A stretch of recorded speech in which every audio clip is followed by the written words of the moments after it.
Looking to trade your old bulk for some of the latest Pokemon booster boxes? Well, check ccgcastle.com. The process is very simple. Send in 1400 cards and get a brand new sealed booster box back. We ship boxes worldwide for free once we get your cards. Make sure to check video description or check ccgcastle.com for more information. Looking to grade your Pokemon cards and you don't know how to do it? Check out Ludkins Collectables and grade your Pokemon cards with zero risk. Check video description or visit ludkinscollectables.com for more.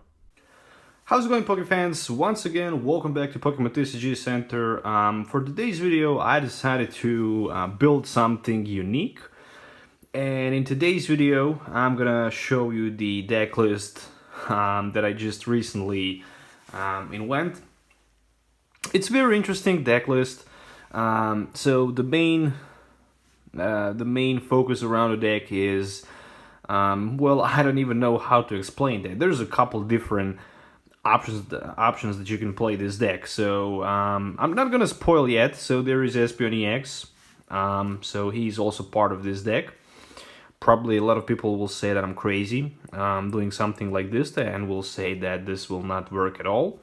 Well, yeah, let me just tell you something. In today's video, I decided to show you the Golisopod GX deck featuring friends. Let's just call it a friends, because there's so many different Pokemons that I'm gonna show you and that I'm gonna use in today's video. So I'm gonna start first with the Espeon EX. Pretty much, if you're not familiar with the Espeon EX, Miraculous Shine, he's basically here to help us in some matchups against Metagross decks, because we cannot go for the one-hit nugget against Metagross. Metagross will be very tanky, especially with those annoying max potions. So this card will help us a lot. I will explain that in a second. Also, Espeon will be very good against some other decks, like, for example, Ninetales GXs, because they can also swap damage counters back to us. Of course, we can always use a roll and scoop, but with few turns of Tapu Koko attack, we can just use Espeon to devolve our opponent Pokemons with Miraculous Shine, and then basically with the put down in play, we can take the advantage of that. I'm also running Oranguru with Instruct, because Instruct can help a lot, and of course 2 copies of Tapu Kokos, so for the fly flip. Just for the fly flip. Also, it's very good because with the Guzma play, we can just, you know, play Guzma down to Tapu Koko, have for retreat, and then just keep spreading damage counters around the board. It's very important. There are also 2 copies of Drampa GX in this deck, mainly because you can just convert this deck into the Drampa Zoroark Tapu Koko deck if you play against let's say Volcanion, because against Volcanion is going to be a little bit harder to play with Grass deck because of the weakness. In addition to that, 2 copies of Zorua, of course, and what else than 2 copies of Zoroark with the Mind Jack and Stand In.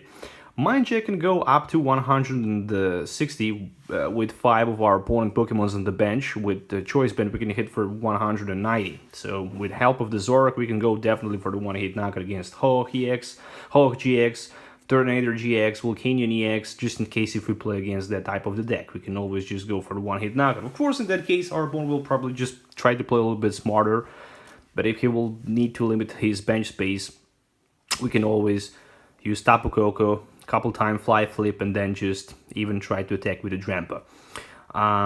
We can do that easily because I'm also running a couple multi-switches in this deck. 3 copies of Tapu Lele, Wonder Tag, ability, Energy Drive, mainly here for the Wonder Tag. You know, Tapu Lele is just way too good card to not be in this type of the deck. And of course, 4 copies of Wimpod. 4 copies of Wimpods. Of course, with the Wimp out, so during your first turn, this Pokemon will have no retreat cost. So 4 copies of these, and of course, I'm running a 4-1 line of the Golisopod GX, and 1 copy of the regular Golisopod, because with Resolute Close, we can also go for like 150 or 180 against one of our opponent GX Pokemon in play. So just for the example, we can go for the one-hit nugget against Pokemons like Drampa or any other 180 HP Pokemons. Alright, so right now when you actually guys can see the full complete Pokemon list, I'm gonna just spend a few words. So yeah, basically with Tapu Koko, and we can basically convert this deck into different versions of the deck. We can just play with Golisopod Zoroark combo, we can play with Zoroark Drampa combo, we can play on the other side with, let's say, Tapu Koko Espeon. So we have basically 3 or 4 decks in one, which is just insane. And it's even very consistent, which is just even crazy as than it looks. So from the supporter cards, I'm running 1 copy of Bridget, pretty good for turn 1 setup, of course. 2 copies of Acerola. Basically, you can just scoop one of your Pokemons from play with Acerola and put it basically with all cards attached into your hand. It's very important to just scoop some of our damaged Pokemons from play. In addition to that, 4 copies of N. Actually, 3 copies of N. Sorry for that. Basically, both players will shuffle their hands and then just drop the same amount of the cards equal to the remaining prize cards. 4 copies of Professor Sycamore. I guess I don't need to waste my time too much explaining why 4 copies of Professor Sycamore. In addition to that, you can try to guess how many Guzmas I'm running in this deck. The answer to the question is pretty simple. I'm running 4 copies of Guzma. Also, good thing about Guzma in this deck is the fact that you can pretty much easily take advantage of the Guzma. How?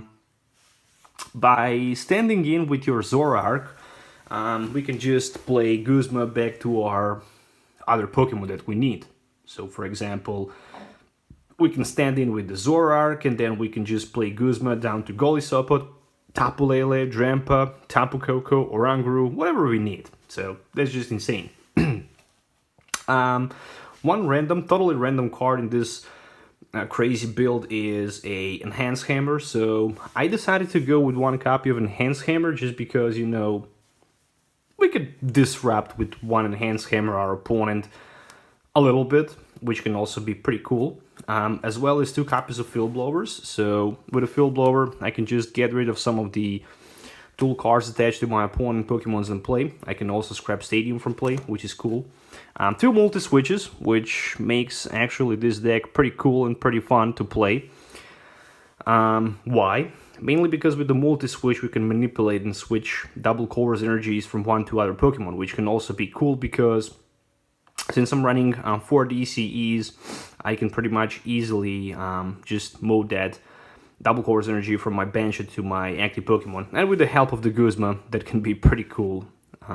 Definitely, because we have pretty much a couple different options how to hit for like 180, 190 with this deck on our turn 2, which is just insane. In addition to that, of course, 2 copies of Rescue Stretcher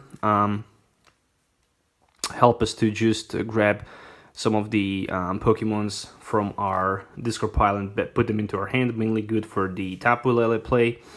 Rescue Stretcher can also be swapped for 1 Super Rod, just to have some grass energy recycle. That might not be the best idea, or maybe for 1 copy of the Special Charge. So that 1 Rescue Stretcher is pretty much also questionable. Sometimes you might need that extra energy and you might find yourself in a position that you don't have energy cards, which might be the bad thing. So yeah, definitely 1 Rescue Stretcher can be substituted with something like a Super Rod.